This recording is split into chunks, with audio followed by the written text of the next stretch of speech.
All right, Javeri, I think others can hear.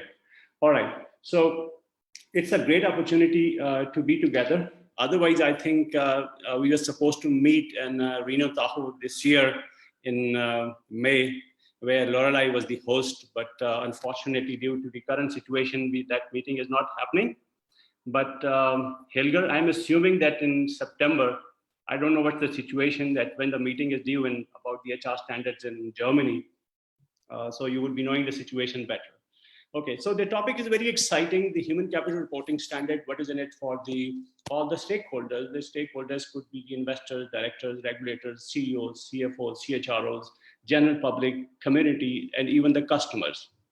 So next.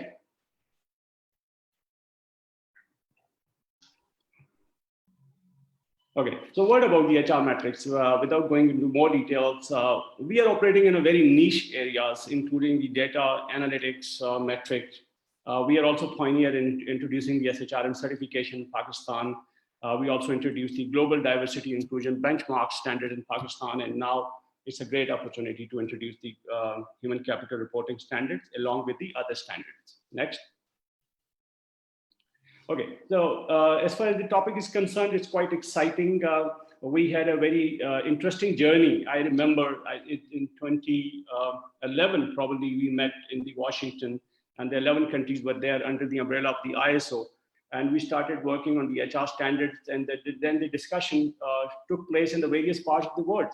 So I think in past 10 years, we had the opportunity to interact in a face-to-face environments in the different parts, including the US, UK, Germany, France, Netherlands, Italy, I think Australia, Singapore, Indonesia.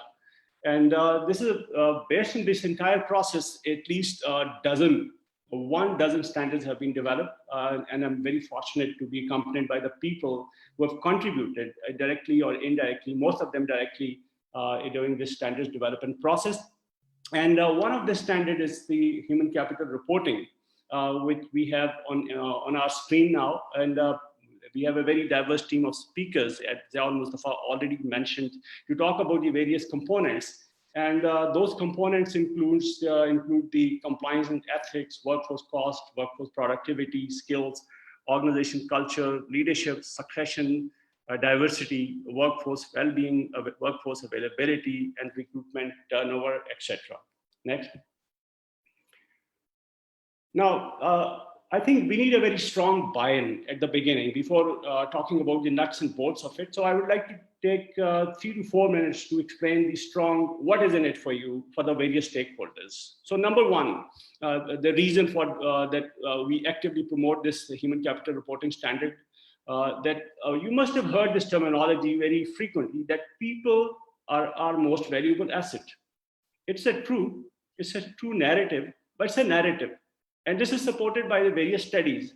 But my question is, and I'm not asking any answer or reply from your side, ask yourself that how many times you have seen actually on a piece of paper that you could have empirical evidence to see that the investment in the workforce has a corresponding return that you can demonstrate to the business that you can call the ROI. So in that context, this standard puts the HR profession in a very good position to use those frameworks which are required by the shareholders. And that is mainly those are the productivity and the ROI. Of course, in this session, we are not going to discuss how that is going to be measured, because this is an orientation session. We can have subsequently a round of any kind of intervention that can help you to realize that ambition. So that is number one reason. Number two, next. As I talked about the ROI, you understand ROI is a concern of the shareholder. But in the organization, everybody is not a shareholder. You have various other stakeholders, the employees who are concerned about their well-being, the employers, the manager, the top management who are concerned about the retention of the employees, the general public who is also concerned about the effects of the organization, the compliance and the ethics, the various supervisors who are interested in the developing a pipeline of the people who can assume responsibilities with a passage of time. So the 11 areas that I have shown in the beginning, that comprises of 58 metrics that put us in a very good position to take care of this concept, which is called stakeholder capitalism. Now, stakeholder capitalism, you must have heard about it. This was echoed very loud and clear in the most recent World Economic Forum, where it was emphasized. There are plenty of articles which demonstrate and evidence that companies who are concerned not just about the shareholders, but about the stakeholder capitalism are more sustainable. And I would like to say that current phenomena has really endorsed it.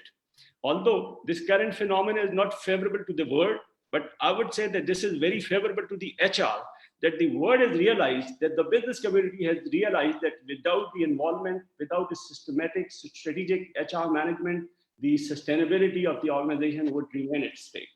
Next. Third reason, I say that this standard is very close to the natural principle of human anatomy.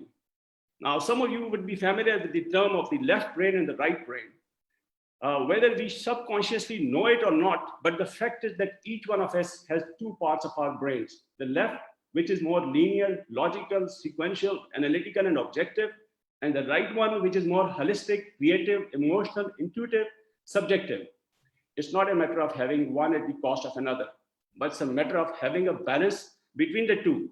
So when, as a member of the organizations, either we take decisions or we contribute toward the decision making, people expect us to have a balanced approach.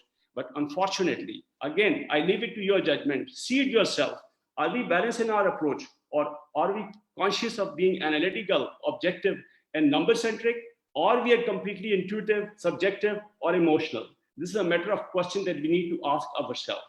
And on the larger front, the studies show that HR people, they are definitely, this is a positive aspect of it, but in most cases, they disregard the left side of it, which is the number analysis. And as somebody said very rightly, that you can have facts without thinking, but you should not be thinking without the facts. And if you think without the facts, there are consequences, there are implications for it. And the next slide would show us that what are the implications. This is an extract from another study in the United States, which is called the Chief Executive Group. They tried to identify the linkage between the net worth of the different positions and their organization intent to pay them. And if you look at this simple chart, after the CEO, the president, the chief operating officer, is the chief financial officer, who is being highest paid officer in the organization. And if you look at the bottom, it's us, is the chief human resource officer. I'm not saying that this is universal. Your organization situation might be different, but this is what is happening on the larger front. And there could be so many reasons for it. But one of the predominant reasons which comes straight to my mind, and I think on which there's a wider consensus, that the finance people are more number-centric, they're more outcome-oriented, they're more evidence-based, and that is the reason that the CEOs have a more comfort to interact with them. So that is the reason that I always encourage, I motivate people that be outcome-oriented, be evidence-based if you want to have a success in your life. Otherwise, it's very difficult to grow in this tough environment. The next one. Now that I have talked about, since the time is quite limited, so whatever that I talked about, I'm just trying to explain it with the help of one of the cluster of the human capital disclosure that I already talked about. Leadership and the succession management is one of the components. As I said, there are total 58 metrics, and those are spread into the various categories. Now, I was just looking at some of the statistics, and I found that in 2018, $366 billion worldwide was spent on the overall training and development. And out of $366 billion, at least $3.4 billion went to the leadership development. Now, leadership development, on one hand, is a very sacred area. But on another hand, sorry to say, it's a very notorious area also, because in terms of the results, the development dimension international conducted the research, and they asked the CEOs that what are your top 10 concerns in today's environment? And CEOs said that number one issue for us is to find a suitable person within the organization to fill the key position. Now see that leadership development is whose domain? So as an HR, are we being regarded as a problem center or the opportunity center? So this standard puts us in a very good position to overcome the problem and the concerns of the CEO. How this is doable? Next. you see a couple of metrics in the standards. As an example, in leadership metrics, you have 3 metrics only. Leadership trust, which is the framework to determine that what is the degree of confidence or the trust level of people in the abilities of their leaders in terms of their credibility. Because now there is a empirical evidence that there's a positive correlation between the trust and the organization's sustainability and the profitability. The span of control, on an average, a single leader manages how many people and what the organization is doing on account of leadership development. Now, alongside with these 3 metrics, you have 3 more metrics. For example, succession effectiveness rate. If you want to see that leadership growth in your organization, it's very simple. Look at the critical position in your organization and see how many of them have been covered by the homegrown people. This is called succession effectiveness. And the succession coverages, that there are how many total positions and out of which how many are being covered with the help of the succession plans. And the final is, that's not just a matter of planning, but you need to demonstrate the results. The board is interested to know that what percentage of the positions you are capable of filling at a short notice. That short notice could be right now in a 1-year time frame, and 2 to 3 year time frame, or 3 to 5 years time frame.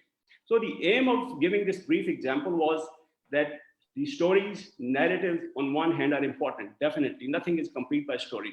But unless we translate our story into the numbers, and those numbers which are actionable, and I use the word thermostat because there are 2 types of the numbers. One is the number which is activity oriented, which is called thermometer numbers. And the other one is which are the outcome oriented, which put us in a position to play with those numbers and drive the organization forward. Now with this, I would like to conclude my part because time is quite limited, and I would request Javeria to move to the next speaker. If there's a question toward the end, I'll be happy to answer. Thank you, Javeria.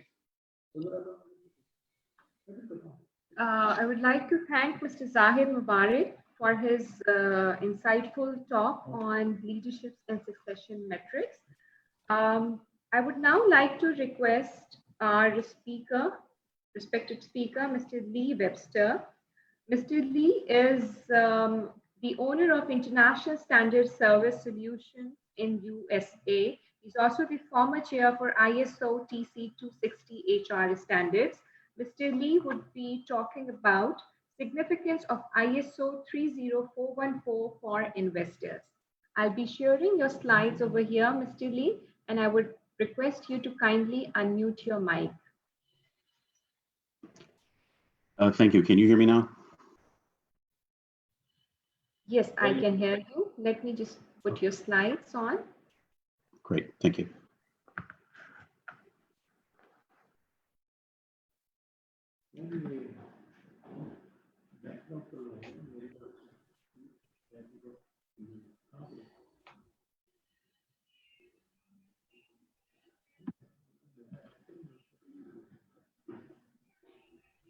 Right, sir, you are on, please.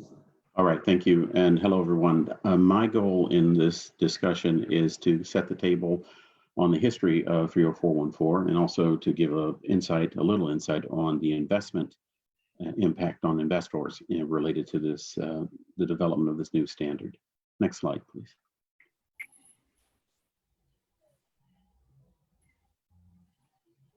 Next slide, please. Thank you. So this started, the development of this international standard started actually, could you go back? There you go. The development of this international standard started with the creation of actually a project to develop an American national standard in the area of reportable human capital. It was the Society for Human Resource Management was approached by an organization called XBRL, which was creating a business language for communicating investment information using technology and computers and the like. And they approached SHRM to say, well, one of the biggest areas that is left out of the communication of value of organizations is its human capital. So can we use this standard setting process as a way to provide that type of information as well? So a project was started in 2010 to actually develop an American version of a standard to report human capital information. Around 2011, that the technical committee, TC 260 for human resource management, was developed as well. So what we're seeing is that while the development of an American national standard in human capital reporting was occurring, roughly at the same time, the international program for creating all human resource management standards was created. However, in 2012, there were strong objections to the creation of a standard in the United States for reporting human capital, in large measure because it was something new to the human resource management leadership community, the CHROs and alike. They were concerned about how this type of information was going to be used and would it be used appropriately. And there was also a concern about materiality. So that program was discontinued. However, there were many leaders in this effort, and one of the key leaders in the effort of reporting human capital was Deutsche Bank. And Deutsche Bank contacted me and indicated to me that they felt that this was too important an effort than to just let it die at the US level. So they were gracious enough to sponsor the development of an international standard using the ISO technical committee in order to move forward with this reportable human capital effort. So that proposal was approved by the technical committee, TC 260, which developed the standard. They proceeded to create the standard in December 2018. ISO 30414 was published. Next slide. So this is more opinion than it is anything directly attributable to the standard, but one of the things that in discussing this issue with people outside of the technical committee, they identified a body of interests involved in this standard rather than just the human resources professional or even investors. The slide that you see is a representation of that view. Essentially what it says is that there are many other interest groups who would have an interest or a stake in the development of this standard. And all of these interest groups, all of these bodies need to be addressed and included in the adoption and moving the standard forward. I'm not going to cover all of them, but as you can see, they include talent analytics professionals, the people who are actually going to be doing the calculations based upon the standards in their organizations. Many organizations have reporting professionals, which are different people from the talent analytics professionals, and the reporters of this type of information need to be engaged in the work as well. Consulting firms, actually the HRIS system developers like PeopleSoft and SAP need to also have a place at the table with respect to reportable human capital, because they're more likely to integrate the calculations that come out of the technical committee into their software, which then the talent acquisition professionals will use. And as you can see, there are just several different interest groups here, and all those interest groups have a concern, and they're also an opportunity to advance the standard. Next slide. Next slide. Thank you. The rest of the group will go into this, or the rest of the speakers will go into this in more detail, but this is what I wanted to highlight is the actual graphic that shows the different types of reporting areas and those internal and external stakeholders. So you can see a contrast between the previous slide and this one. Next slide. So some key terms and goals, for those of us who are new to 30414, from the introduction, it says that human capital is the cumulative knowledge, skills, and abilities of an organization's people, and the impact of an organization's long-term performance, as well as the competitive advantage and optimizing organizational outcomes. So that sets the table with respect to what the standard is trying to describe human capital to be. When we first started this work in the American National Standards version, and even moving into the international standard, it was actually a much more simple goal or grouping of goals than what appears to have evolved. It was to establish a practice of reporting human capital information. And for those of us involved in human resources, except for those exceptional and advanced thinking organizations, there isn't a practice of reporting this type of information. In some cases, not even internally, but certainly not externally. Second, to make the information material, meaning the information is important and necessary for investors or decision makers in order to make decisions. At least that's the view of it from the United States, the materiality.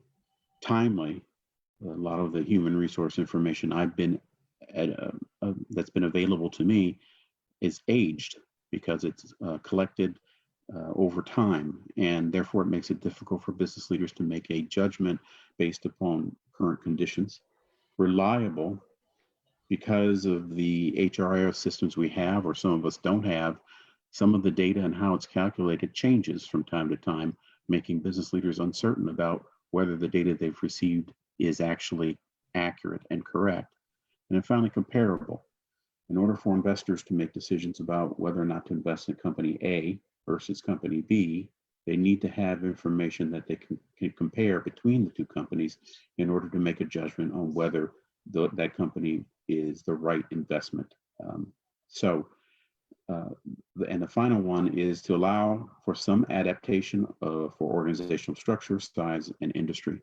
So the ultimate standard needs to be adaptable in a way so that if you work in a large business or a small business, if you work in the aircraft industry or you work in restaurants, you can still find a value in using that standard. And that means it needs to adjust slightly to serve those different organizational interests. Next slide. So one of the things I've been asked to talk about is what are the benefits, and specifically to investors. This slide covers the benefits that cut across all organizations and all interest groups. Number one, it stabilizes human capital reporting so that there is actually a discipline called human capital reporting. Defines what is the material information. We've talked about that. It increases alignment across HR organizations. One of the principles involved in creating the human resource management standards overall is a belief that most of what is done in HR could be done similarly or the same. That the remainder is actually the true strategic work that we could be doing.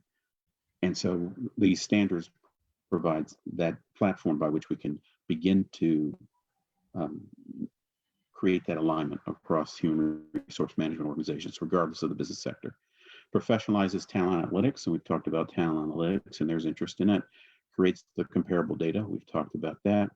Aids in managing employee risk. Again, the more accurate and the more timely the information is, the better business leaders are able to manage risk. And as we've learned from this pandemic, and as we will learn as we recover from it, managing the risks of employing and re-employing employees will be paramount to business leaders. Rewards organizations that manage their workforces effectively. As Zahid aptly said, organizations have often said how important their employees are, but there's not been a mechanism, a lever by which people can determine whether those employees are being managed effectively. The human capital reporting standards and the metrics that support it will provide that lever. And it finally provides metadata for national employment statistical bodies. In the United States, the Bureau of Labor Statistics has been approached, and they are curious about this standard and potentially how they can use data in that standard to help in their own national employment data communications. The other picture that you see there is of CFO magazine. It talks about human capital reporting, and it also refers to 30414. I encourage you to get a copy of this. It's an electronic document, and it's also listed within this presentation. Next slide.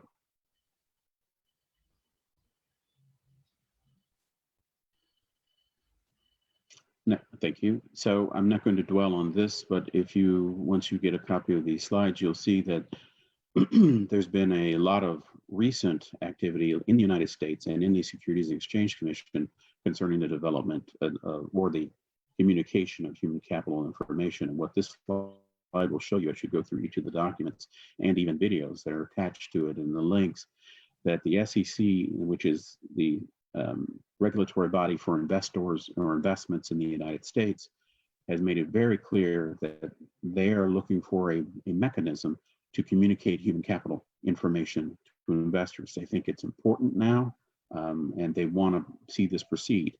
In fact, the chairman of the SEC found it so important that at an international meeting in Dublin in October of last year, he recommended that other countries and other regulatory bodies that oversee investors' activities begin to incorporate human capital information. Based upon that, we approached the SEC, shared information about 30414. They are aware of this document, and we hope that they will see it as a pathway to communicating the value of human capital in the future. Next slide, please. Within that document, the CFO document, you'll see other information about what's going on concerning the communication of human capital. What you'll find is that there are a lot of different organizations working on this subject of how do we incorporate human capital information in communications, whether it's internal or external. The difference between 30414, in my opinion, and what I'm seeing in others, like SASB and other organizations, is that 30414 focuses mostly on how to do it, not whether to do it. And so 30414 provides the actual tools, the mechanism by which a person can actually, or an organization can actually communicate the value of human capital. While many of the other organizations talk about how important it is and provide that level of guidance that it should happen, I see a open lane for 30414 to help organizations actually implement those goals. This next slide, please.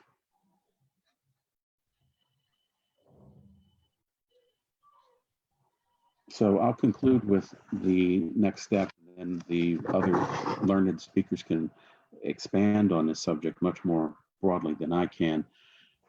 But based upon what I've seen so far, and in conversations with investment organizations, for example, you may be familiar with BlackRock, CalPERS. I've had direct conversations with their investment leadership, and what they've said to me is that there are 4 areas that they need help in order to promote the development and the advancement of this standard. The first is that materiality issue. They need to be able to help investors and those in businesses inside the management group get comfortable with the fact that the information in the reportable human capital standard that comes out of it is actually crucial to making business decisions. So they need to see that that is true, and so materiality is very important to them. Awareness building. The next step is to also make sure that more than just the human resources profession is aware of this standard and what it can do for them, but that people, as I mentioned in that constellation of interest groups, that all of those interest groups who would have an impact on the development of the standard or the advance of the standard are made aware and understand what their interest is in it. Third, adoption. By making them interested, it will also further the interest of making sure that organizations adopt this standard, and publicly so that it builds confidence that the standard is a practice that they should be using and can rely on as they move forward in their businesses. And finally, evaluation of its efficacy. There has to be some type of methodology by which someone, whether it's in the academic field or consulting field, takes a look at how effective the use of this standard is and can communicate back to the business community its value. That also will build trust and also spur adoption and improvement of the standard over time. That concludes my presentation for this meeting. I want to thank you for giving me an opportunity to talk about this subject, and now I'll hand the podium over to the host.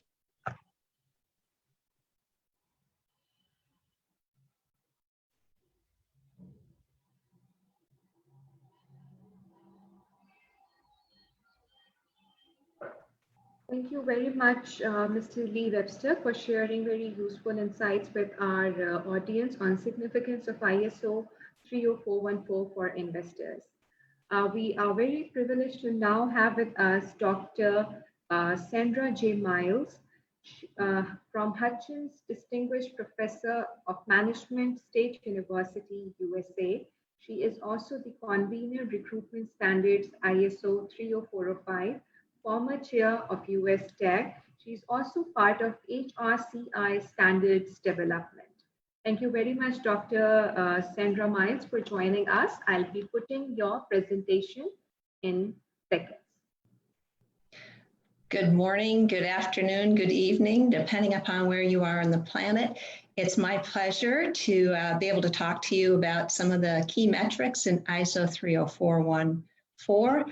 My absolute favorite cluster is the productivity cluster.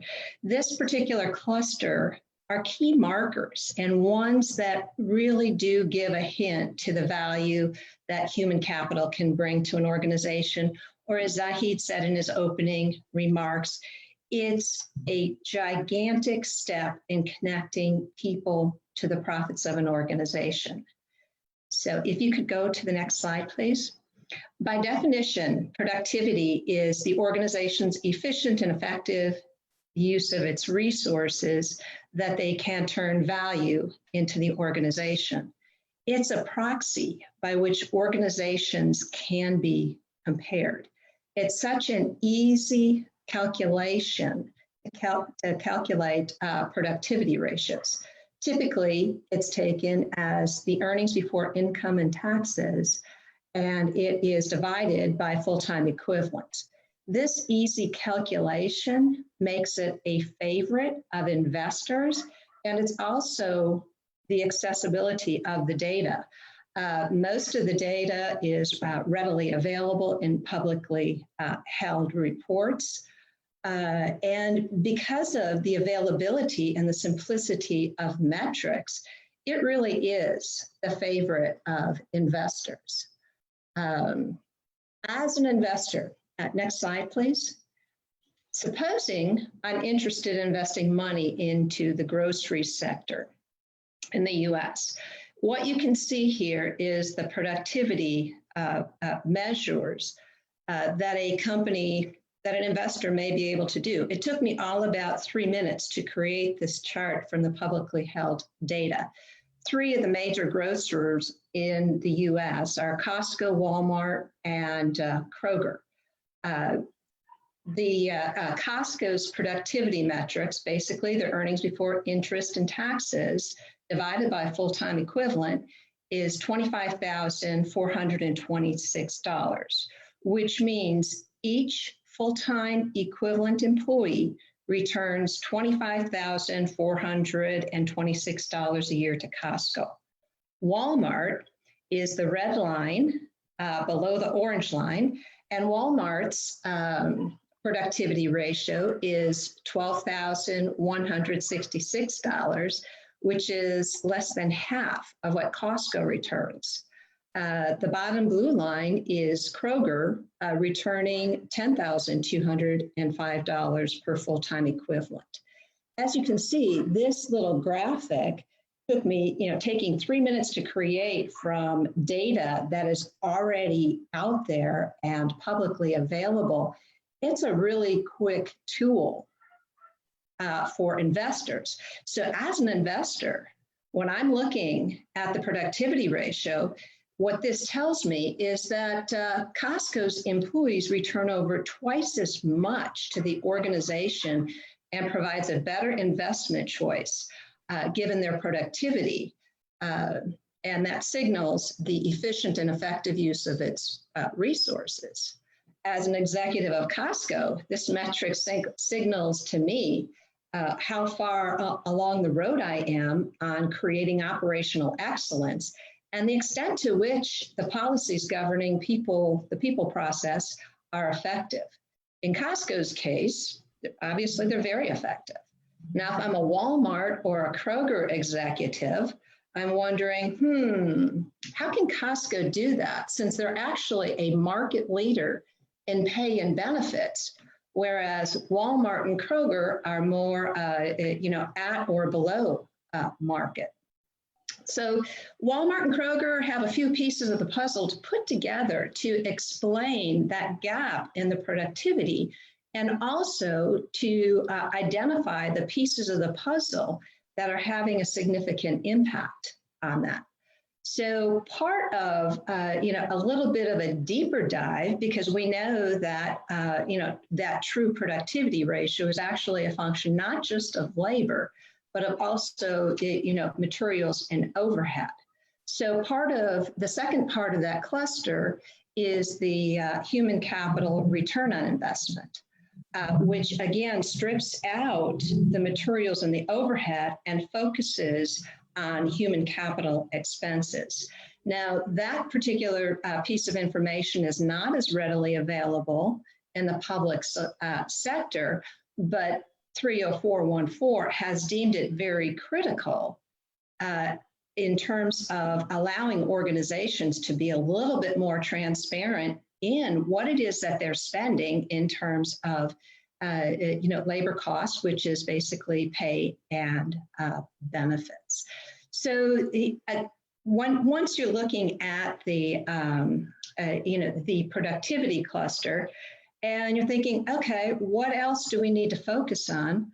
One of the key elements of productivity is, does our workforce have the skills and the capabilities that is needed in order to be productive? So having the necessary skills and abilities is a key to accomplishing an organization's mission effectively and efficiently. So if we can go to the next slide, please. So one of the ways that skills and capabilities are measured is looking at how effectively the organization uses learning and development for its current employees. So those are some of the clusters that are looking at being reported in this particular metric are the total development and training costs, which is defined as the sum of all spending on training and development within the organization. The second metric that is included is the percentage of employees who participate in training compared with the total number of employees per year. And this metric is defined as the number of employees who participate in at least one formal training experience divided by the total number of employees.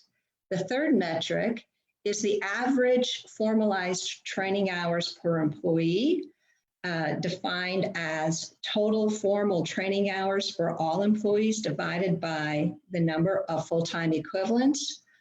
The fourth key metric in this cluster is the percentage of employees who participate in formalized training in different categories.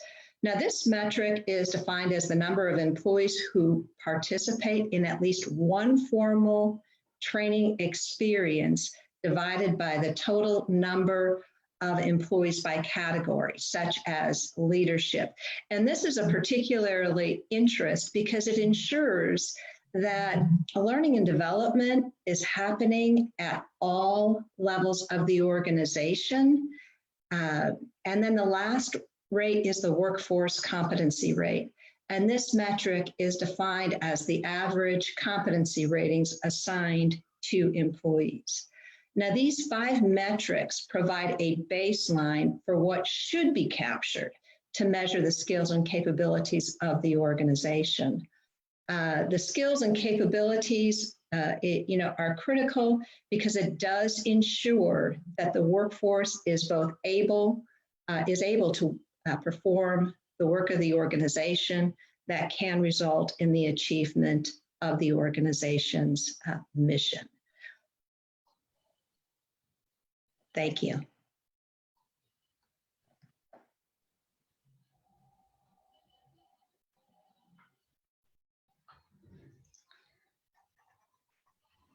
Thank you very much, Dr. Sandra, for sharing your insights on skills and capabilities. That was indeed a very insightful discussion and points that you have shared. I would now like to request Mr. Wilson Young to talk about culture and diversity. Mr. Wilson Young is Head of Insights and Futures, CIPT UK. He is also the Chair, Human Capital Standards Committee for British Standards Institute of UK. I'll put up your presentation in seconds, please. You may unmute your mic. And I would also like to share with the audience that those of you who have raised your hands, you may please send in your queries in the Q&A section, and we would take your queries in the panel discussion. We answer your questions in the panel discussion. And you may lower your hand after you have noted down your queries in the Q&A section. We'll be having a panel discussion and answer your queries then. So moving on to Mr. Wilson Wong. Thanks, Javaria. Hi, I'm Wilson Wong, and my day job is with the Chartered Institute of Personal and Development. Okay, so I'm here to really talk about two bits of the areas that are under 30414, culture and diversity. So what is organizational culture? Looking at the ISO definition of org culture, it is the collective beliefs, values, attitudes, and behavior of an organization that contribute to the unique social and psychological environment in which it operates. And this is from the standard 22316, which is an organizational resilience.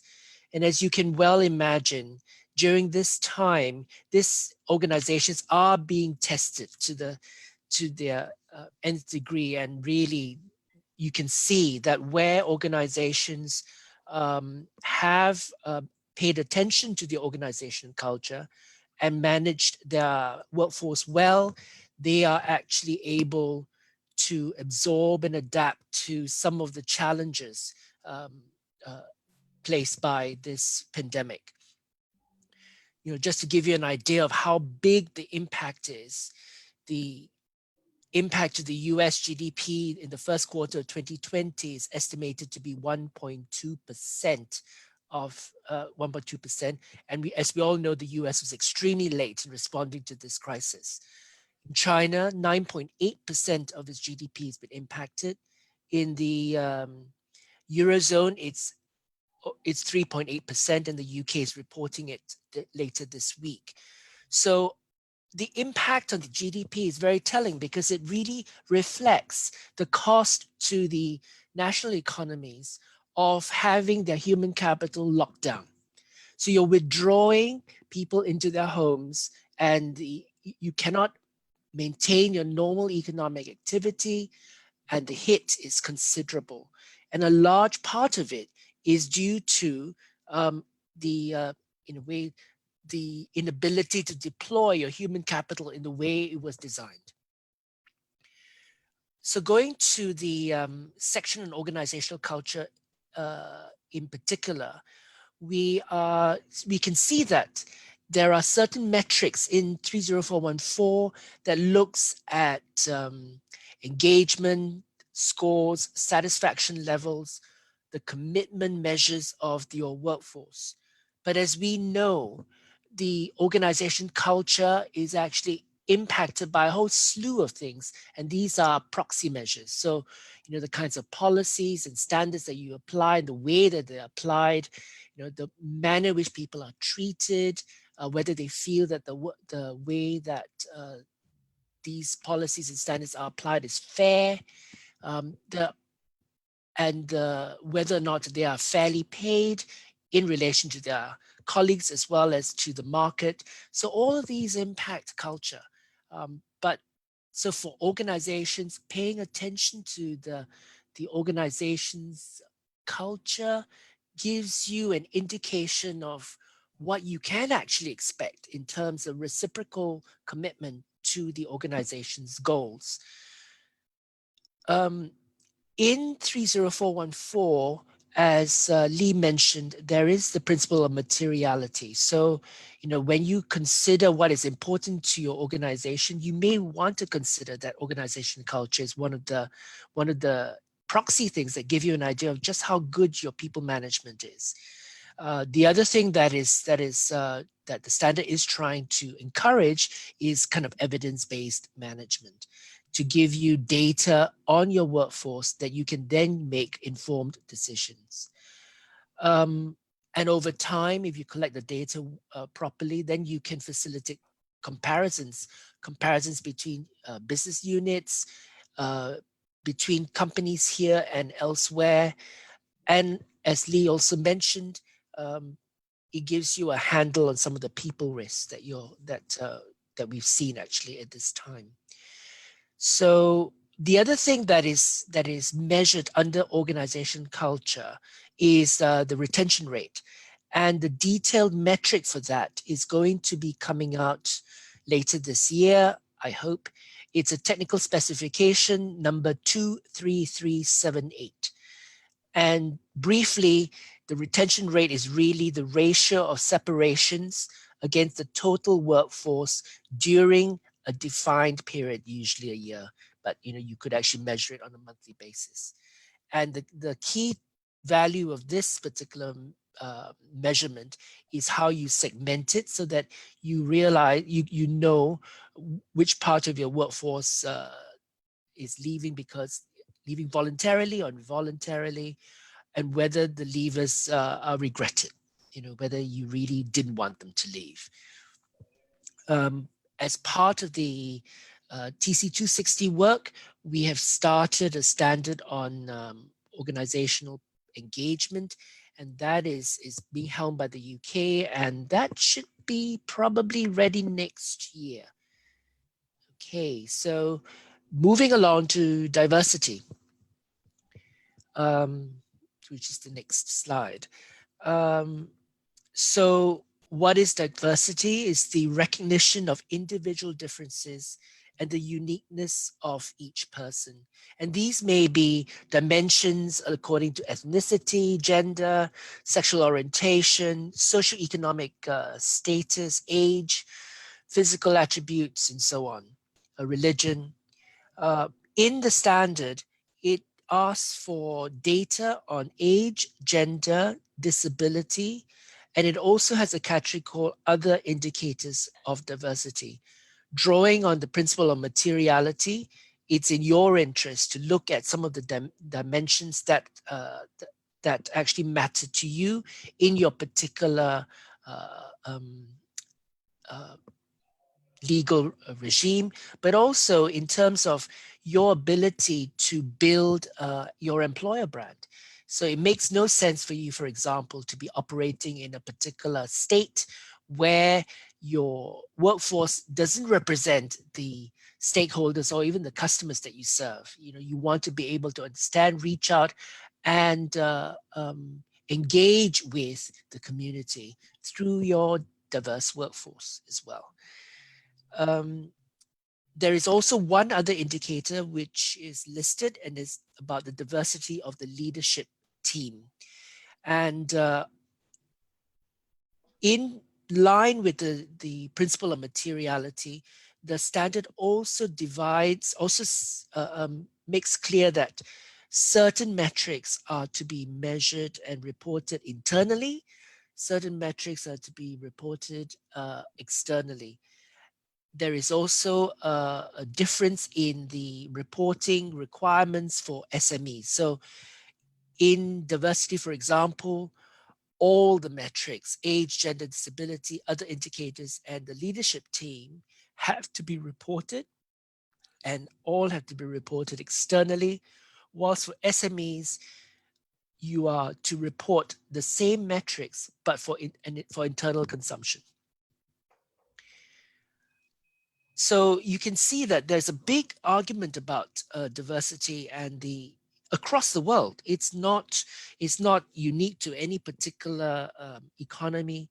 You find that even under this pandemic, the issue of diversity and inclusion is already very, very fraught, partly because you find that the statistics around fatalities under COVID-19 have shown prima facie that there are disproportionate numbers of ethnic minorities and those in particular socioeconomic groups or socially deprived regions who have a significantly higher fatality rate under this pandemic.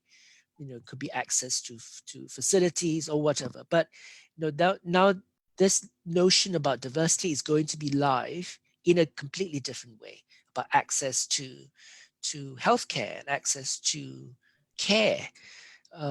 So you can see that this agenda is unlikely to cool down anytime soon. Just a little footnote that in terms of identifying what is a disability, the term itself is fairly broad. So it is really an umbrella term but in the standard, it uses the classification used by the ICF. Okay.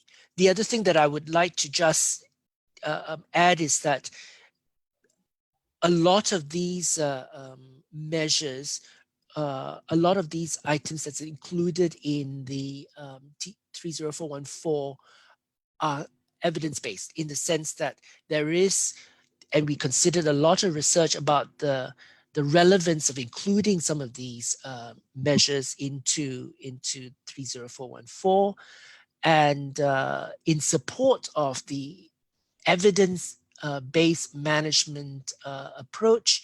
The CIPD actually has conducted a lot of what we call rapid evidence assessments. So that's looking at the empirical evidence in the academic literature to see what works. And in diversity, there is a report that you can freely download called What Works in Diversity Inclusion that was published last year.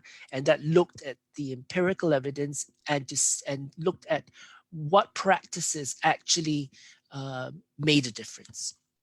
And the topic around the project around getting the evidence published is continuing. So there are reports on ethics and so on.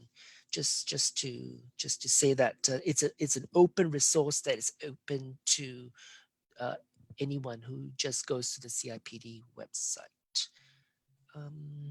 Oh, next slide. Yes. And if you want to know a little bit more, and I'm going to take the opportunity to plug this book, it's a summary of the published standards as at 2019. And as you can see, some of the authors, or the chapter authors, are actually here today speaking. Thanks, Sandy, for your contribution to the book. This has now been used as a textbook in a lot of universities to actually showcase a different tool set for HR practitioners of the future.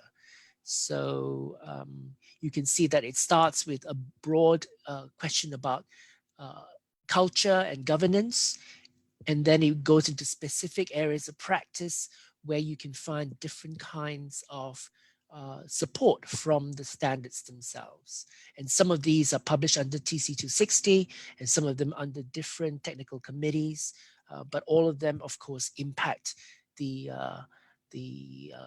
deployment and optimal use of your human capital.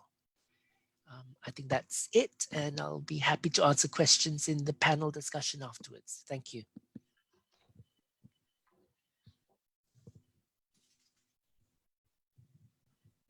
Thank you very much, Mr. Wilson Young, for speaking about cultural diversity to our audience present with us today.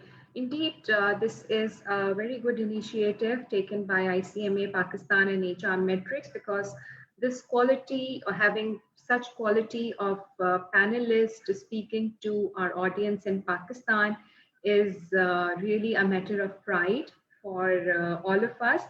And ICMA Pakistan is really glad to be collaborating with HR Metrics to bring this quality discussion for the notice of our members and professionals from industry of Pakistan and overseas as well. We would now move towards our next speaker. She is Lorelei Karavalante, and she would be talking about compliance, ethics, and workforce well-being. She is the CEO of G2nd Systems from USA, co-convener Diversity Standards Working Group, ISO TC 260. I'll be putting up your document slides in a second. Meanwhile, you may mute your mic and read the audience.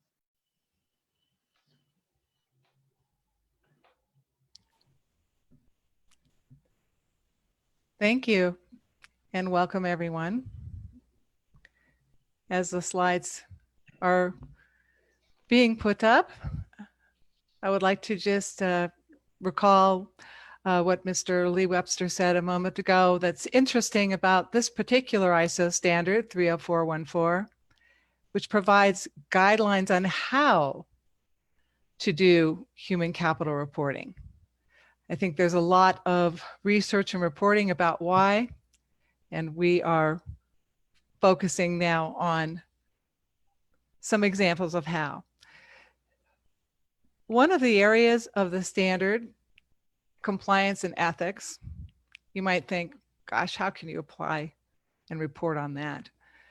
Compliance with codes of ethics and internal policies is clearly a major challenge for any organization. And the HR department plays a significant role in actually confronting and meeting these challenges while contributing significantly to the overall compliance efforts of the organization. So there's this balance of compliance and ethics and the role of HR to facilitate and support that organizational and culture and change management that happens constantly on a day-to-day basis, leading to ethical behavior or evidence of compliance with the organization's code of ethics and internal policies associated with them. What's interesting about this particular clause, subclause within the standard, is that it recognizes organizations will need to and can have some flexibility in interpreting and defining what the measures might mean to them. So let's say, for example, in the first area of compliance recommended for internal reporting and for large organizations and also small organizations, SMEs, the number and type of grievances filed would be one. A grievance being defined as a formal complaint within the workplace. There can be many reasons regarding why a grievance could be raised, could be a harassment or a discrimination issue, but the point becoming that the organization can decide and will need to define what grievance means to implement this or apply this metric. Does it fall under employee relations, for example? Arbitration, mediation, something else? There are many terms in this subclause that can be interpreted according to the organization's application of it. Another metric, number and type of concluded disciplinary actions. A disciplinary action can mean the process for working through a job-related behavior issue that does not meet the expected and communicated workplace regulations, for example. So number of and type of concluded disciplinary actions. So then you could, for example, in reporting on a grievance filed, take the number of workplace grievances and compare over time how many you had year over year. Another would be a percentage of employees who have completed training on compliance and ethics. Your compliance and ethics training, your code of ethics and the compliance with it. The economic scandals, for example, in recent years, certainly provide evidence that it is relevant to consider ethical issues in the business context. And again, the business context, as our distinguished host introduced, discussing both non-financial factors as well as financial factors. So HR professionals are generally responsible for nurturing organizational culture and fostering change management. Within this scope, though, involves managing organizational behavior as part of this responsibility. So when organizations are identifying which jobs require training on compliance and ethics based on their roles and responsibilities, another metric could be the percentage of employees who have completed training on the content of business ethics, for example, code of conduct of the organization itself, compliance rules, moral dilemmas, and within a given period of time. Additional qualitative information could also be meaningful. For example, code of conduct and ethics in terms of values and policies about whistleblowing or follow-up actions by HR, such as information and training provided on the subject. And an example of reporting on training and compliance and ethics could be identifying that percentage of employees who have completed the training on compliance and ethics and comparing that year over year. Can also consider disputes referred to external parties, for example, work-related disputes, even lawsuits. This metric displays the work environment where external resolution of internal disputes has become necessary, and the number of workforce-related disputes that are reported as being referred to third parties where appropriate jurisdictions provide a picture of the organizational culture or its context. And finally, the number, type, and source of external audit findings and actions arising from them. For example, your set of policies, legal documentation, regulatory requirements. Again, you can report internally as a small SME or externally as a larger organization. And most likely a large organization would, of course, first report internally. Next slide, please. This is just a fun photo of a group talking about the ethics code and an ethics dilemma in an organization. So I thought it would be fun to have some visual behind it. The next slide, please, just to give the people sense of really interacting with the compliance code rather than having it be a set of documents that are only in writing. Compliance and ethics in a global context in a global workforce is certainly a fast-moving issue. And I think one benefit of using this subclause of the 30414 standard is identifying transparency opportunities and implementing those, benchmarking, peer-to-peer comparisons,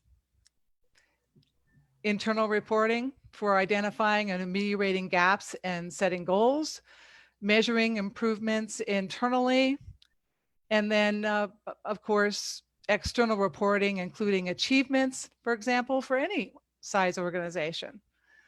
So it's a balance of recognizing the importance of how, as Dr. Wilson Wong said, the organizational culture can influence so much how people in our diverse organization today interact and also meet those standards of compliance to the ethics codes of organizations.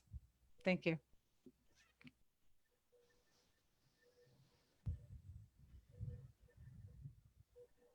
Thank you very much, Ms. Lorelei, for talking about compliance and ethics and workforce well-being with our audience. We are slightly behind schedule, so I would just want to politely remind all the speakers to kindly stick to the time limit that we have shared with you all, because in Pakistan, we have a limitation and we have to, finish this session on time as we have to break our fast. It's the holy month of Ramadan. I would now like to invite Mr. Brad Boyson, who is the co-founder HR Learn in UAE, and he would be sharing his insights on recruitment and turnover. I would put up your slides in a few seconds, sir.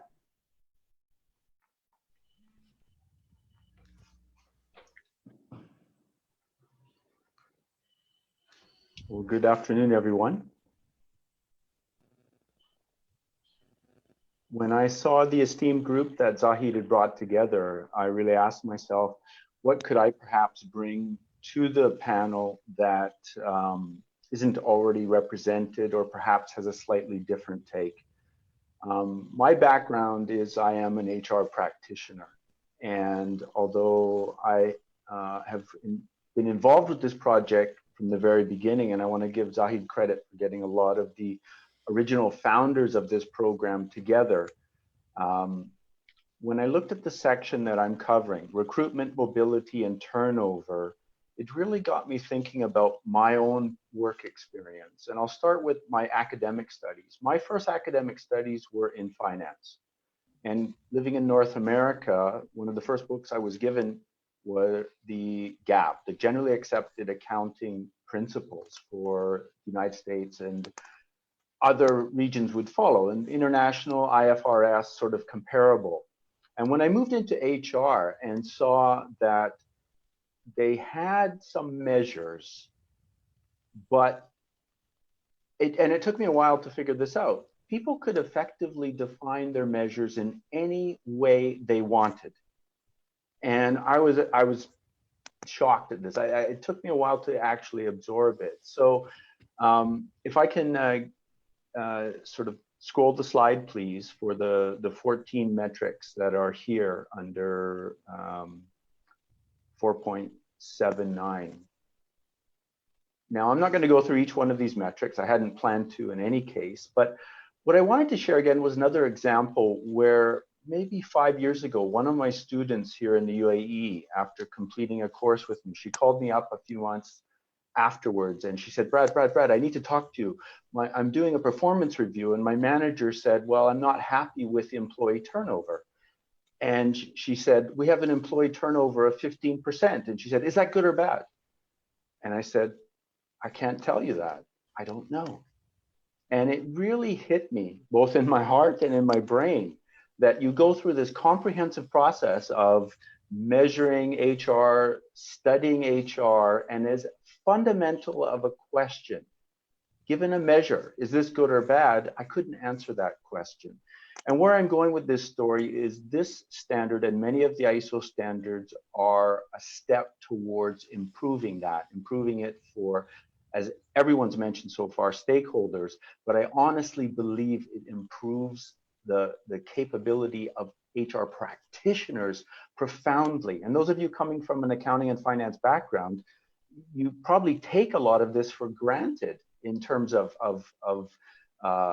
standardization in certain terminology. So I'm not going to go through each one of these standards. If I could go to the next slide, please. These standards, or this particular group of standards, are sort of bundled along the workforce life cycle. You know, you take it sort of people coming into the organization through the process and exiting through the process. And in general, it's a measure of health, the workforce life cycle health. Actually, each one of these lines is animated. So Davina, if you could just scroll down to almost to the end, I want to be aware of time.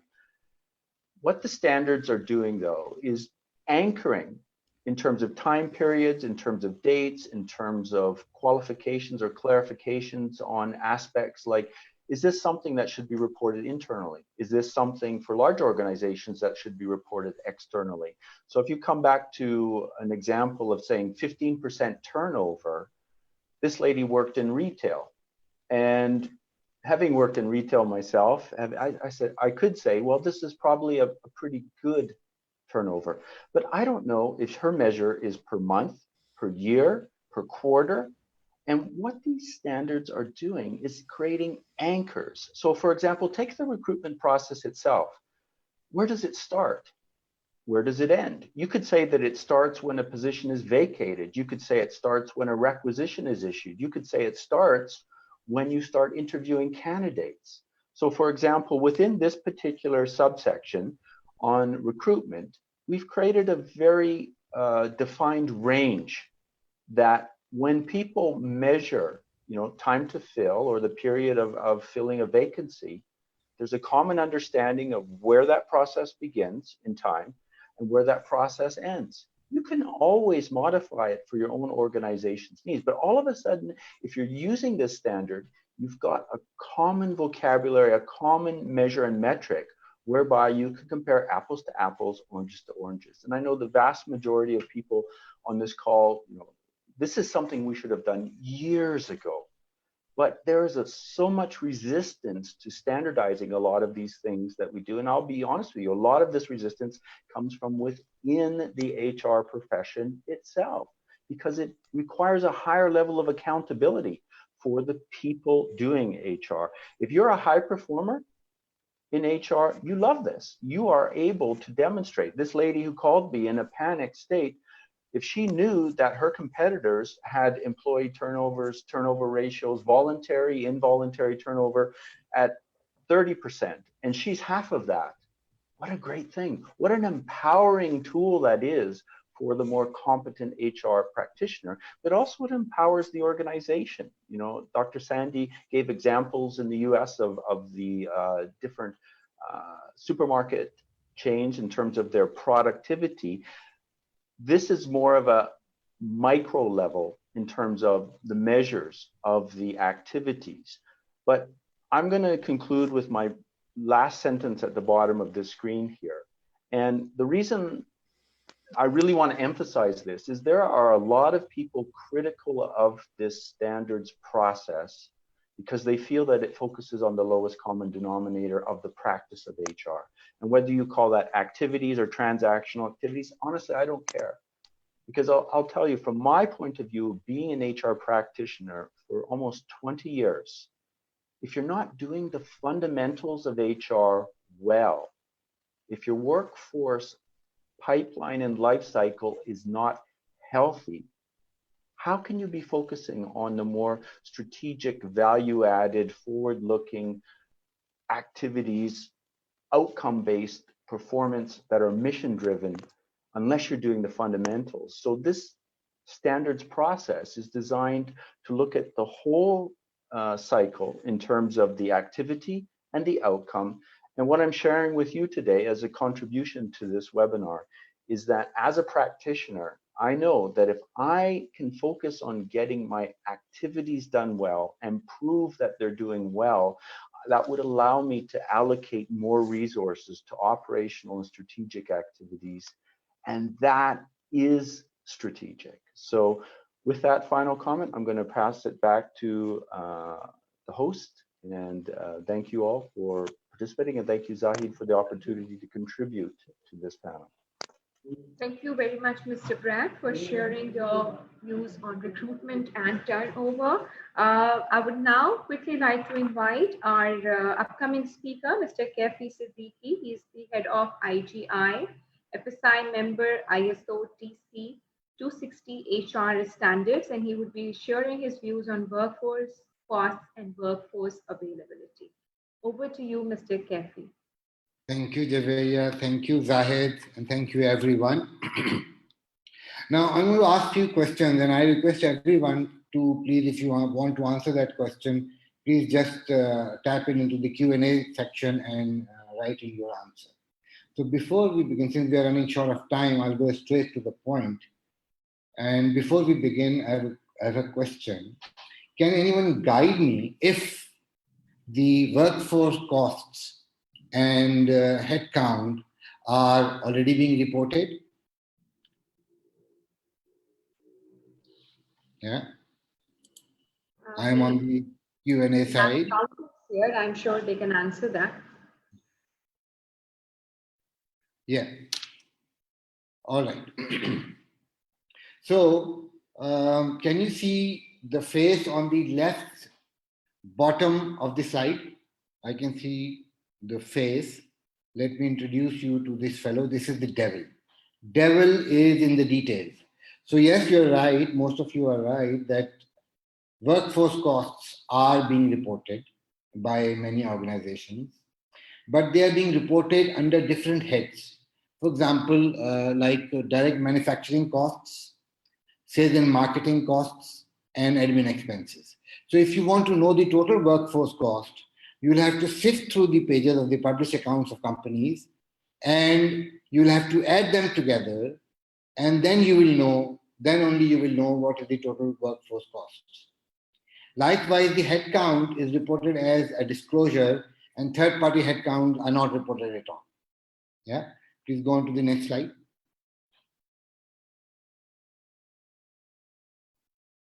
Yeah. All right. So if the workforce costs and headcount is already being reported, so what is so fantastic about human capital reporting standard? Can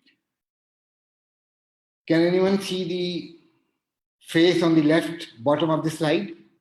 This is the angel. You can't see the angel. But the fantasticity of this angel is this in its simplicity, entirety, and comparability. So look at these simple external matrices: total workforce cost, total number of employees, and total full-time equivalents, FTEs. Now, when we talk of total workforce cost, it is simply one figure. But this one figure includes all employee costs, benefit costs, and all the third-party independent contractor workers, temporary workers, and part-time workers. So it includes everything. So that's the beauty of this angel, that it covers this figure in its entirety. Total number of employees and part-time employees, all of them are put together and converted into full-time equivalents to a full-time work week. For example, some countries work on 35 hours work week. Some countries work on 40 hours work week. Some countries work even on 48 hours. So what it does is it creates a comparison across boundaries. Yeah. Next slide, please. So this sheet is an example, a true example of simplicity, entirety, and comparability. Look at the fourth row, total workforce costs. It is just one figure, but when you look at this just one figure, you will know that it covers everything and nothing is left out. Likewise, look at the second to the last row, total FTEs converted to 48 hours work week. Yeah, so you can compare all of these matrices across companies, geographies, boundaries, and industries, and you will know, as Brad was saying, that you will know what is the good benchmark and what is not so good benchmark. Yeah. In the end, since time is running out, I would like to say that I love this standard. Do you? And I also like to say that whenever this name, Human Capital Reporting Standard, comes before you or is brought before you, you should remember that it is very simple, it is very complete, it is very comparable. Thank you. Thank you, Javeria.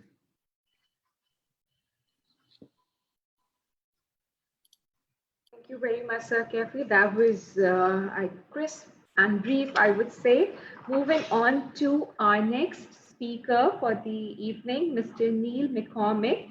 He's the CEO and Principal Advisor of HRM Advisory, member ISO TC 260, convener ISO TC 260 Working Group 2 Metrics, members of Standards Australia, MB 025, including Project Lead, AS 5329 Workforce Data Quality Standard. He would be speaking on technical specifications of ISO 30414 and its importance. Mr. Neil. Hello, everyone. It's wonderful to be here. And I thank Zahid for the opportunity and ICMA for the opportunity to speak. Could you please put the first slide up? Yes, sir. Just give me a second and it would be up. While that's coming, I am convener of Working Group 2. We see here the reporting requirements as ISO 30414, and each of our esteemed speakers have covered off each of these. What Working Group 2 does is take the reporting requirements and turn them into specific technical specifications, which clearly define a range of points. If I can go to the next slide, please. So the role of Working Group 2 within TC260 is to assist the other working groups that are developing standards to think through what metrics are appropriate. And then our further role is to develop the formula and the range of explanation and support for that formula for a particular metric. What that does is basically turn what is a report into something that an organisation can actually take and use to improve a whole range of things. I think every speaker tonight has talked about empowering the users to gain greater insight into the reporting areas. And we're also talking about highlighting consistent measurement. Comparative is so important. And the analytics, what do you do if your number is bad? Where do you look? What sort of information do you need? Where do you go, and what are the first steps that you take to do something about a number that you're not necessarily quite happy with? And I'll say improving productivity, and you'll hear me say improving productivity many times when you talk about 30414, because at the end of the day, if we can't do something with a report, if we can't turn a report into an activity, into an improvement, then we're missing a huge opportunity. Next slide, please. So each technical specification takes the clusters, as we saw in the first slide. So if we look at it, occupational health and safety has a number of metrics in it. So we will take occupational health and safety and we will turn it into a technical specification. And within that technical specification, we have the following structure. We have a contents outline, an introduction, a scope, any references that we have, terms and definitions that we're going to use. Then we talk about the title of the particular metric within that cluster, the description, the purpose for that particular metric, the formula, including the data sets that should be used, when those data sets should be captured. How do you go about using that? Another really interesting thing is the intended users. For instance, we may have some recruitment metrics, but it's very important that not just the people on the shop floor or the recruitment team see that information. You know, workforce planning and learning and development also need to see that information. So we've got to make sure that the intended users are actually covered off quite clearly. Now, contextual factors. What are contextual factors? What we highlight in each of the technical specifications is what you need to think about when you're looking at the number. So, for instance, we were just talking about recruitment. So the time to fill may be extending and it may be difficult to get people. On first glance, it could be that you know, the market is very, very tight. Or it could be that all of a sudden your competitors have ramped up recruitment and you have a range of financial constraints that make it difficult for you to hire appropriate people. There are a whole range of contextual factors behind a number that really need to be teased out and understood. Further to that, when you look at contextual factors, you should also look at the comparatives. So comparatives over time for your own organisation, for organisations of a similar ilk, or organisations in your industry group.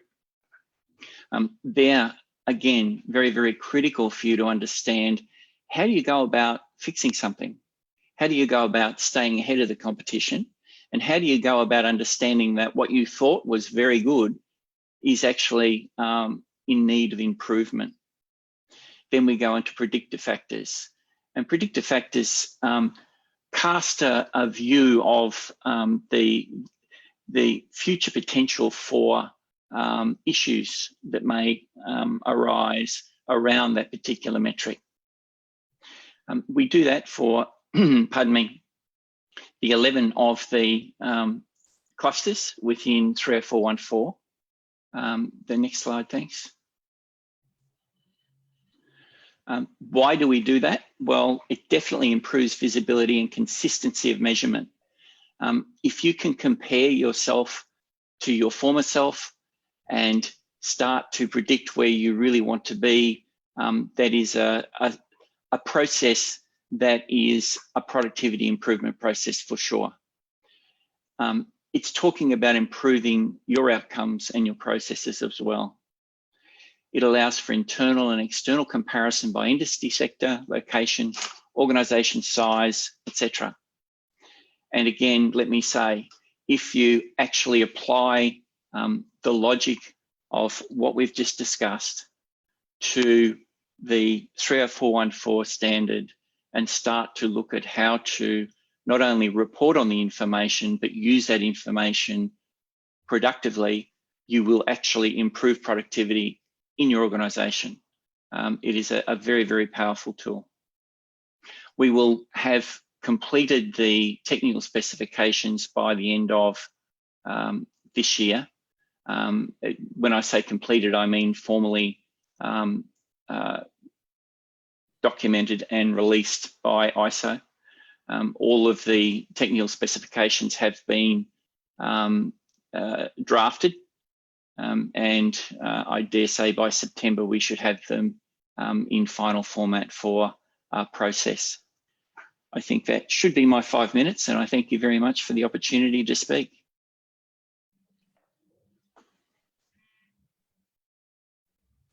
Thank you very much, Mr. Neil McCormick, for your sharing of suggestions and insights on technical specifications of ISO 30414. Before we move to the panel discussion and QA section, may I request all of the panelists to kindly switch on their video, because we would want to take a picture as best as we can do in this situation. So if you can switch on your video, we want to take a picture, please. All the panelists, before we move towards the last segment of panel discussion, Mr. Kefi, Dr. Sandra, if you can hear me, Mr. Lee Webster. Yes, I can hear you. Right, Mr. Wilson, if you are there.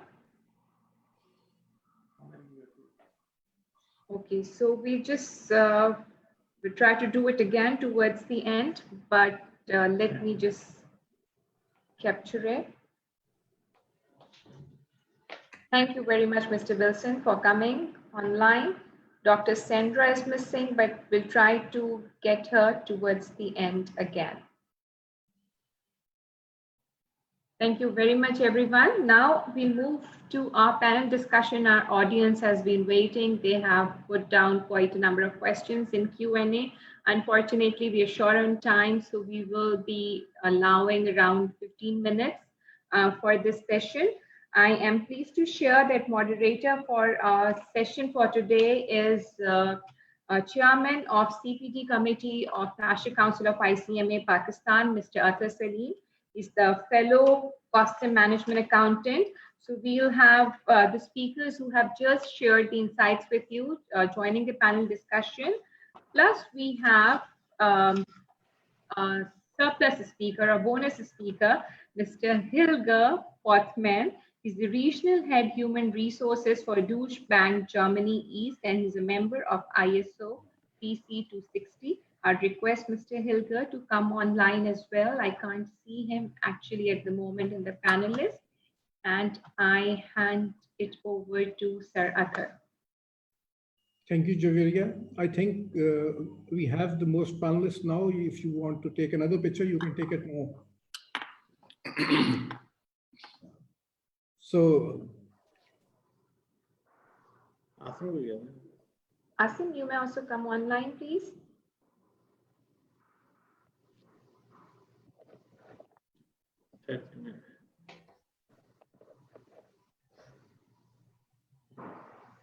Thank you, sir. thank you, Javier. It was such a lovely session. I was so interesting to hear everyone, but due to time, I think everyone cut out what they wanted to say. And being accountant and looking at the reports, we always wanted to have something from HR, because this is the capital we don't see on the financial statements. And I think this standard will go a long way resolving these issues of knowing the people who make it happen, how the business succeed. So especially in one merger acquisition deal, when a giant was acquiring a small company, what they were worried about how to retain those people, because in that small company, they were the C-level. And when they were going to be part of the giant group, the C-level were going to get away from them. So they were very worried about how we are going to keep these people with us. So human resource is something that every businessman, every leader is worried about. So with this, we have very limited time, though I would like to keep talking about it, but I would like to put up some questions for the panelists so that our participant can get more info from them. So first question will be from, do we have Mr. Lee Webster with us? Because yes, sir. Yes, sir. I'm on the call. Okay. So how do you think HR disclosure standards will help us in risk management situation, especially this COVID, but general risk management situation? The issues from my 30 years of experience in doing and as a practitioner in human resource management is the inability for organizations to reliably and credibly manage the inflow and outflow of talent. You rely on recruitment to try to fill the holes that you have, and you hope that you create an environment where people won't leave and leave a lot of the knowledge and skills and abilities that you need in order to accomplish your mission. The standards provide a way for organizations to manage the human asset with as much discipline as they would any other asset in the organization. The only difference, and it's a key difference, but the only difference between a human asset and the other assets in an organization is agency, in my view. And what I mean by that is a human asset can choose to leave or choose to stay, unlike an automobile or a building or a process that you have. Because you cannot control the agency of an individual, it makes it even more important to have enough information so that you can predict and manage the risk of departure of those capabilities in your organization. Up till now, human resources hasn't had the tools to do that. The standard will provide, at least in its current version, a basic level of tools that the HR leadership and organizational leadership can use to predict and to manage the flow of talent and capability in their organizations so they can make better business decisions in the future. So I would say that now there is no active and effective risk management without this standard. And I would say after the standard is made, then you'll have it. Yeah, quite rightly said. Thank you so much. So my next question will be from Mr. Hilger Potman. Can you hear me? Have you joined?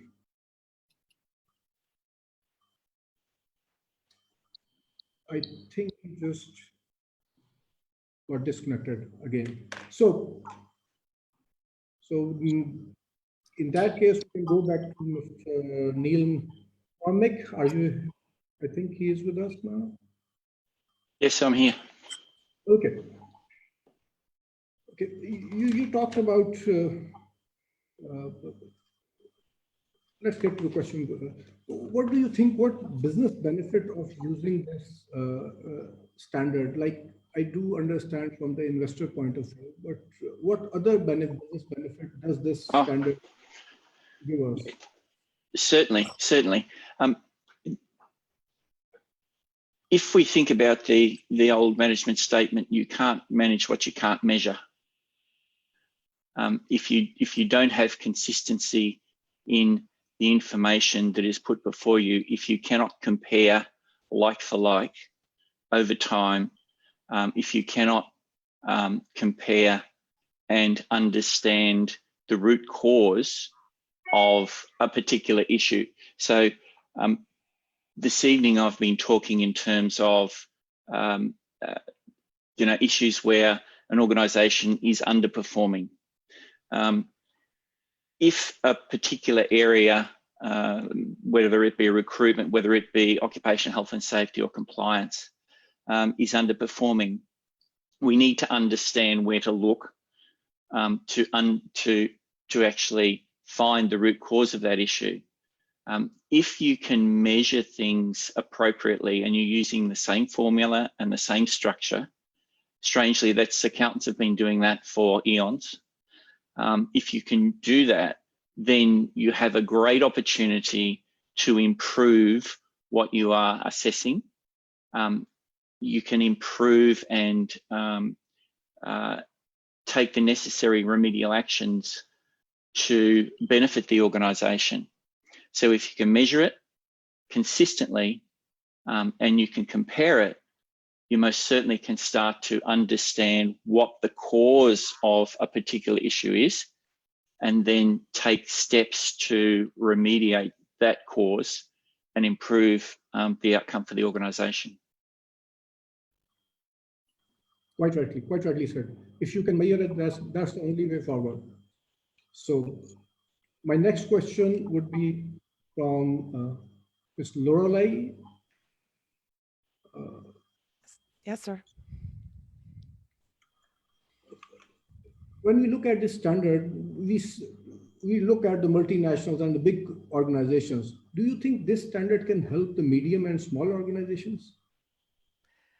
That's a great question. And in fact, what I really love about this standard is that it gives such pragmatic examples of metrics that can be applied by any size. And I also like the fact that it suggests the internal reporting for SME organizations rather than external, because smaller organizations generally, to your point, don't do large public reports as larger organizations do.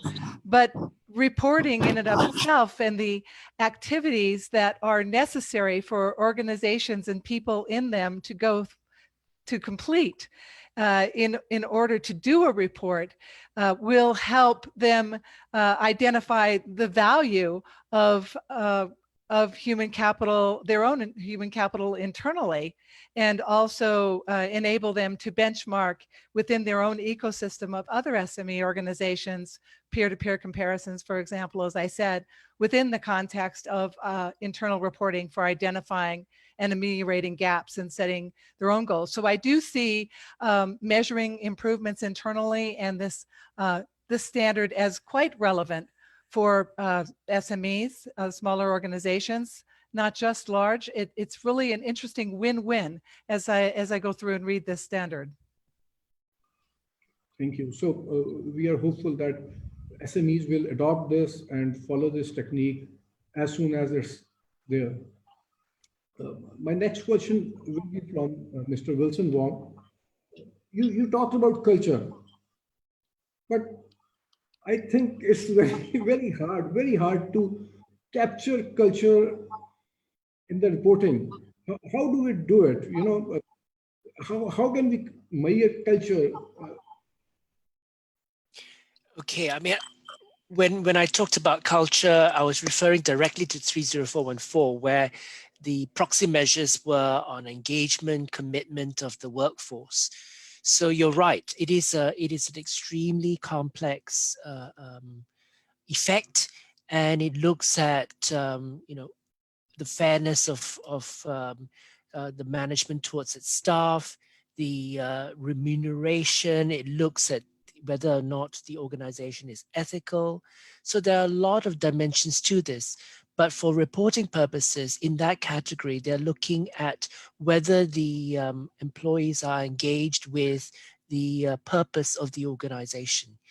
And I mean, Lorelei talked a little bit more about the ethics side, and you can see that in some organizations, you know, we've already seen some of the large corporations with their names plastered across the front pages of the financial newspapers, you know, the kinds of like Volkswagen and so on, where they have lost the trust of not only the employees, but also their customers.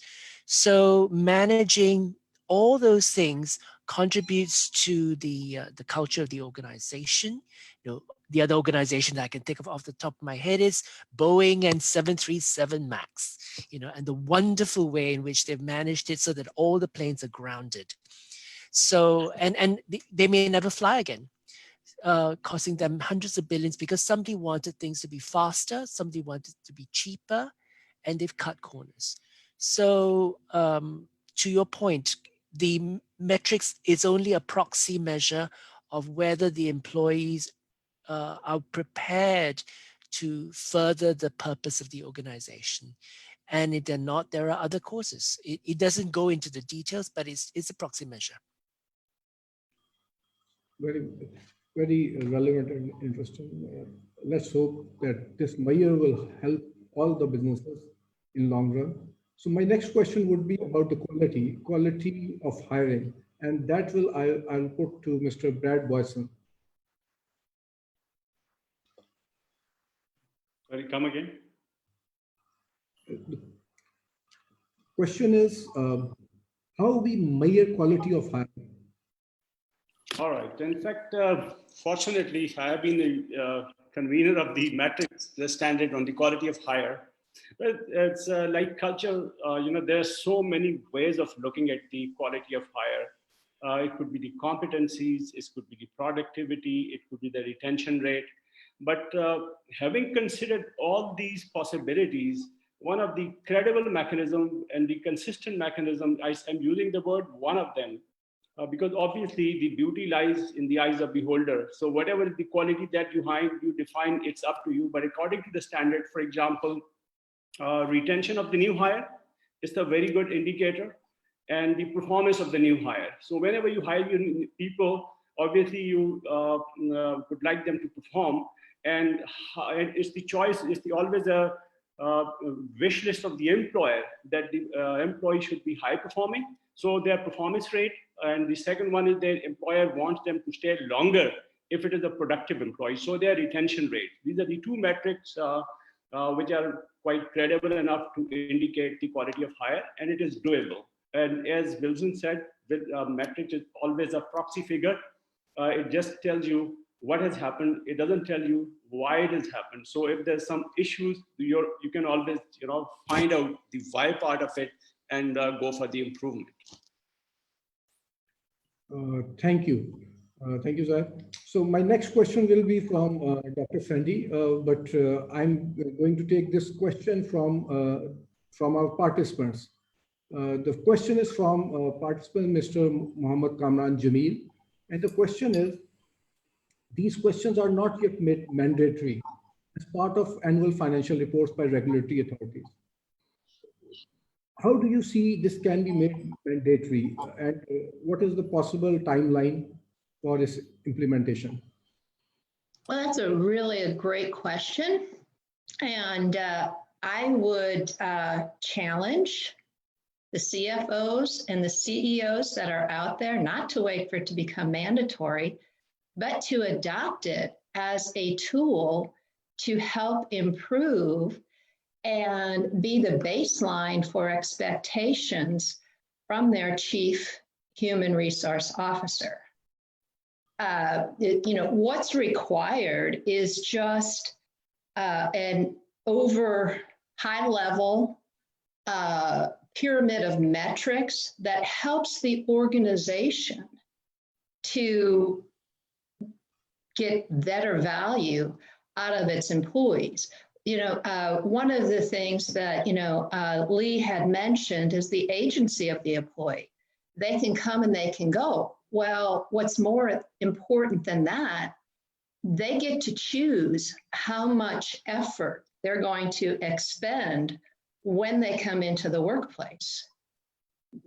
So why wouldn't the CEO, the CFO, build up to the accountabilities of the Chief Human Resource Officer? Because the Chief Human Resource Officer has responsibility for not only engaging the physical, but the mental of the employee as well.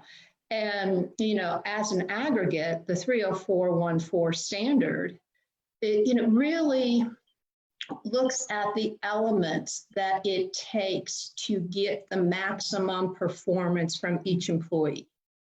Performance could be looked at, individual performance is looked at as, can the person do the job? The second, will they do the job? And will they do it consistent with the values of the organization? So that there's organizational values and practices that can put barriers for employees, or they can remove the barriers for employee performance. So when we look at, the compliance, we look at diversity, we look at culture, those are all organizational factors that help employees to, want to expend their energy and their talents in order to carry out the work of the organization.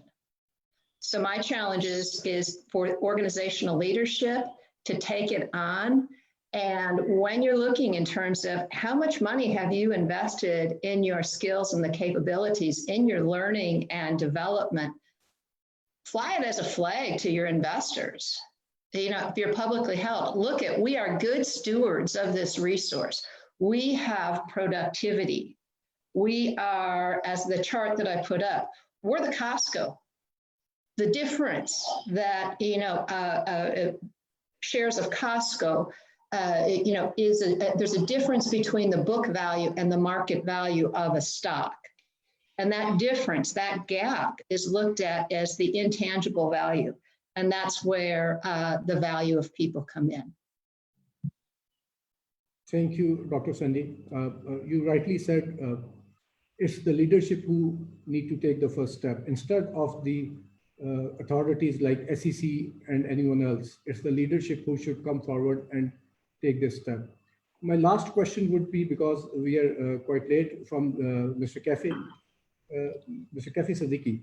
So, how this standard would help in managing workforce availability? Okay, so as I said earlier, there are very simple matrices in this standard, all right? And mostly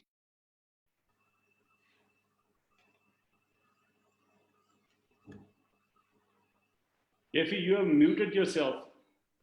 Okay. Yeah, now we can hear you. Okay. I don't know how far I've been heard. Okay, I was giving an example of the Recodic project when I was working with them, and I was tasked with hiring 55,000 people, and the total population of West of Balochistan was 57,000, out of which only 27,000 were available for jobs. Rest of them were either beyond 65 years age or less than 18 years age, or they were employed by the government, or they were landowners. So only 27,000 people were available. So you have to have a matrix or a measure through which you can identify your gaps for completing your needs. So this standard gives you all of these tools. So for example, at that time, since I was senior, I knew how to develop these, matrices. But before that, long time ago, I didn't know. and I was helped by my seniors. But this standard gives a platform to everybody equally. So now, if somebody else comes in my place and does that job, he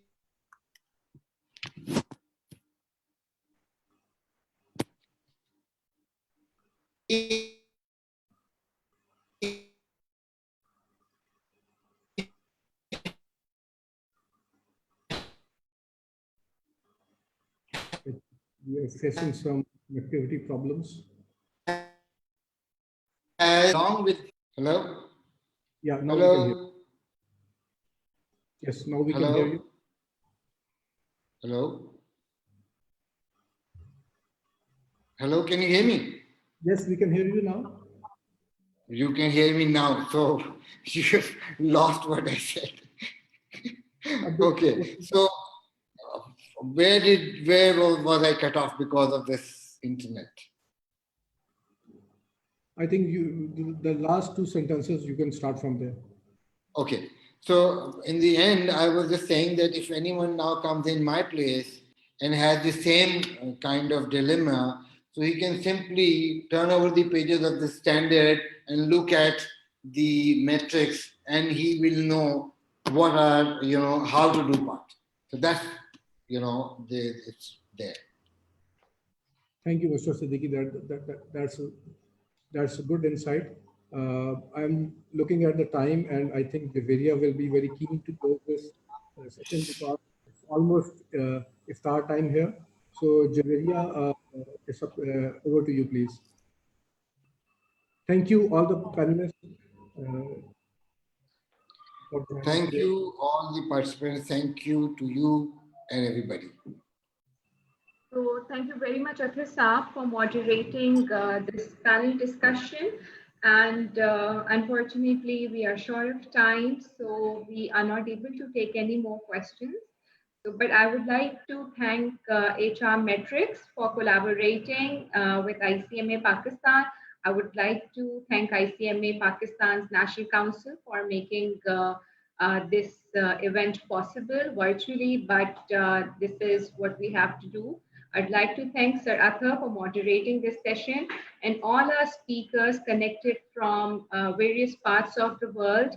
It has been a pleasure hosting you all. Your insights have really added information and knowledge for our participants.